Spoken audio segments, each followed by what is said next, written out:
Hi, my name is David Colman, and I'm an illustrator who works as a storyboard artist and concept character designer in the film industry. If you know anything about my work, it embodies a certain sense of energy and personality, very story-driven and narrative subjects.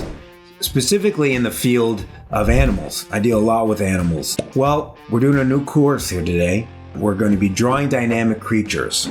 To make your imaginative work more successful and more accepted by your audience, it has to be believable. So when you base it on something that is known, something that is real, it actually becomes more acceptable. We're going to be looking at reference material from professional illustrations and concept designs to studying live footage from skeletal structure to muscular anatomy, and make your own creatures come alive, to use it in your own imaginative work and make it feel like they're really standing there and as if they're really moving, all right? So I'm going to take you through those steps, okay?